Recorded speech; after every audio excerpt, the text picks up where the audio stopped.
Assalamualaikum warahmatullahi wabarakatuh. Kami dari grup E Paralel C. Di sini kami akan membahas mengenai hasil praktikum kami. Namun kami juga akan menjelaskan sedikit mengenai materi modul pencatatan jasa teknik. Selanjutnya kami akan memperkenalkan diri terlebih dahulu. Nama saya Sheila Katrunada, NPM 116. Nama saya Kevin Christian, NPM 115.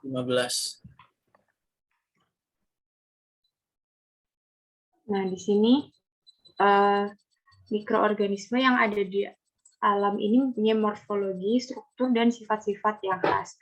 Pengamatan jasa teknik itu paling umum dilakukan dengan menggunakan alat-alat pembesar objek seperti mikroskop. Namun, pengamatan menggunakan mikroskop tidak dapat melihat struktur sel secara detail karena jasa teknik tidak memiliki warna atau transparan. Salah satu cara untuk mengamati bentuk sel bakteri sehingga mudah diidentifikasi yaitu dengan metode pengecatan atau pewarnaan.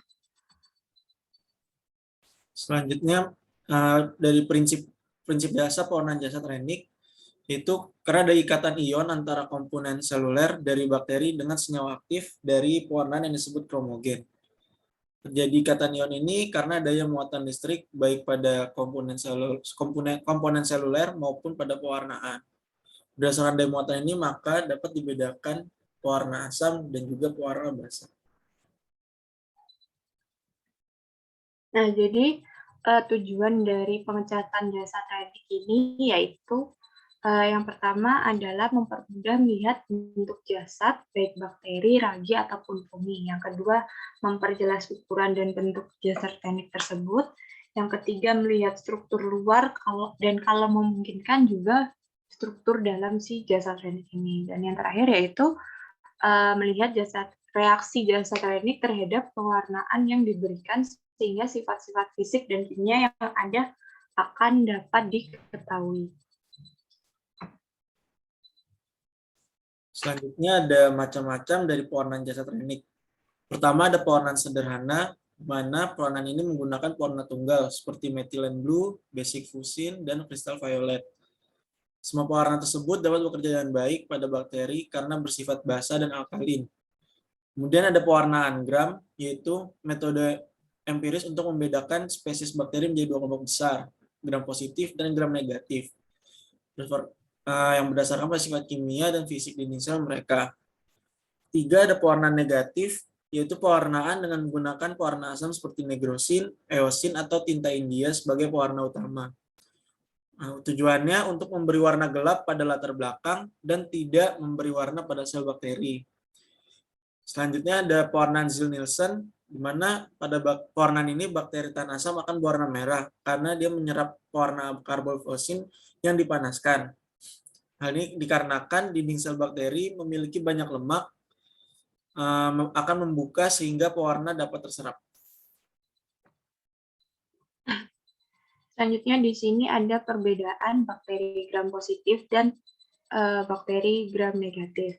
Untuk bakteri gram positif itu struktur dinding selnya tebal sekitar 15 sampai 80 nanometer dan komponen utamanya yaitu peptidoglikan.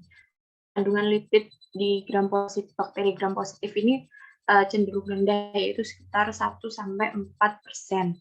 Kemudian terdapat asam teikoat juga pada dinding selnya, lebih rentan terhadap penisilin, kemudian nutrisi yang dibutuhkan juga lebih rumit, serta lebih resisten atau kurang rentan terhadap gangguan fisik. Untuk bakteri gram negatif, ciri-cirinya yaitu struktur dinding selnya tipis, yaitu sekitar 10 sampai 15 nanometer, dan terdiri dari peptidoglikan pada lapisan luar serta lipopolisakarida dan lipoprotein pada lapisan dalam. Kandungan lipidnya tinggi yaitu sekitar 11 sampai 22%. Kemudian tidak terdapat asam teikoat pada dinding sel. Kemudian kurang rentan terhadap penisilin dan nutrisi yang dibutuhkan lebih sederhana serta kurang resisten atau lebih rentan terhadap gangguan fisik. Selanjutnya zat warna yang kita gunakan pada warna gram. Pertama ada gram A-nya ini cat primer yang akan beri warna mikroorganismenya. Contohnya ada crystal violet. Lalu ada gram B merupakan cat mordan, yaitu cat atau bahan kimia yang berfungsi memfiksasi cat primer yang diserap mikroorganisme, yaitu ada lugol iodin. Lalu gram C, di mana fungsinya untuk melunturkan cat sebelumnya. Contohnya larutan alkohol asam. Yang terakhir ada gram D yang merupakan cat sekunder atau kontras berwarna merah dan fungsinya sebagai pemberi warna mikroorganisme non-target. Contohnya ada safranin dan karbol fusin. Selanjutnya di sini ada satu proses yang namanya fiksasi. Jadi pada umumnya sebelum bakteri diwarnai itu perlu dilakukan fiksasi. Fungsi fiksasi ini sendiri antara lain untuk membunuh bakteri secara cepat dengan relatif tidak menyebabkan perubahan bentuk dan struktur bakteri, serta melekatkan bakteri di atas kaca objek dan meningkatkan sifat afinitas zat pewarnanya. Jadi cara fiksasi yang paling sering dilakukan dalam pewarnaan bakteri adalah cara fisik dengan pemanasan. Lalu ada macam-macam cara dari fiksasi tersebut. Pertama ada cara kering, yaitu dipanaskan dengan spiritus atau dipanaskan di atas uap air. Kemudian yang kedua ada cara yang basah, itu dengan merendam gelas benda yang diberi kuman. Contohnya dalam alkohol, formalin, dan lain-lain. Nah, kemudian pada praktikum ini hal-hal yang perlu diperhatikan dalam pengecatan zat teknik yaitu yang pertama preparat bakteri harus benar-benar kering sebelum diwarnai. Kemudian yang kedua dalam melakukan pewarnaan bakteri harus memperhatikan cat yang akan digunakan juga dengan jenis pewarna yang dilakukan, jenis pewarnaan. Dan yang terakhir untuk menghindari hilangnya sediaan pada preparat, cucilah sediaan dengan air mengalir secara perlahan-lahan. Berikut ada faktor-faktor yang mempengaruhi dari pengecatan. Pertama ada fiksasi. Jadi sebelum bakteri diwarnai tadi harus dilakukan fiksasi terlebih dahulu dengan cara fisik, yaitu pemanasan atau freeze drying. Atau dilakukan juga dengan menggunakan agensi kimia. Kemudian ada faktor dari substratnya juga, di mana tiap warna bakteri basah atau warna bakteri asam dapat bereaksi dengan konstituen tertentu. Oleh sebab itu, substrat organik juga akan mempengaruhi pewarnaan biologi. Kemudian di sini ada faktor intensifikasi pewarnaan, yaitu dapat dilakukan dengan cara antara lain dengan mempertinggi kadar pewarna bakteri atau menambah suatu mordan. Dan yang terakhir yaitu pelunturan zat warna atau decolorizer, di mana decolorizer ini digunakan untuk mendapatkan kontras yang baik pada bayangan mikroskop.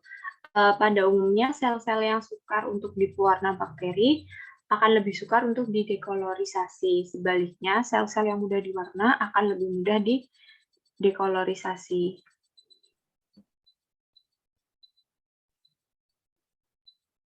Selanjutnya ada hasil dari praktikum pengecatan jasa teknik.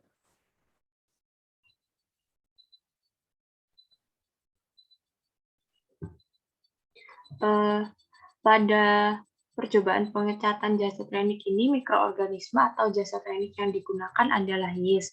Jadi pengecatan jasa teknik dilakukan pada yeast yang sebelumnya diisolasi terlebih dahulu dalam media agar.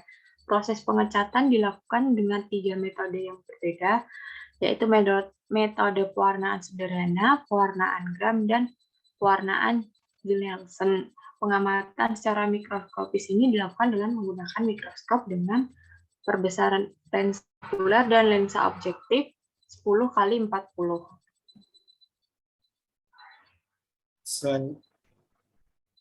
Selanjutnya dari pengamatan mikroskopis ada 3 metode yang kita gunakan. Pertama pewarnaan sederhana, di mana hasil yang didapatkan adalah berbentuk kokus, berkoloni, tidak berinti sel, mikroba berwarna merah, dan latar belakangnya berwarna ungu. Lalu dengan metode pewarnaan gram, hasil yang didapatkan yaitu jasa teknik berbentuk kokus, berkoloni, tidak berinti sel, mikrobanya berwarna merah, dan latar belakang berwarna ungu. Yang ketiga, pewarnaan Ziel-Nielsen, yaitu berbentuk kokus, berkoloni, mikroba berwarna biru, dan latar belakang berwarna putih. Nah, berdasarkan data-data yang diperoleh dapat disimpulkan bahwa hasil percobaan pewarnaan jasa klinik dengan menggunakan ketiga metode tersebut menunjukkan kesesuaian teori menurut literatur Putri di tahun 2017 bahwa pengecatan sederhana menghasilkan jasa klinik berwarna ungu, pengecatan gram apabila hasil pengecatan berwarna ungu maka termasuk mikroorganisme gram positif. Sedangkan jika berwarna merah maka mikroorganisme gram negatif. Kemudian untuk pengecatan Zell-Nelson apabila hasil pengecatan berwarna merah maka termasuk mikroorganisme tahan asam, namun apabila hasil pengecatan berwarna ungu maka termasuk mikroorganisme tidak tahan asam. Ya, sekian dari presentasi dari kelompok kami. Kurang lebihnya mohon maaf. Assalamualaikum warahmatullahi wabarakatuh.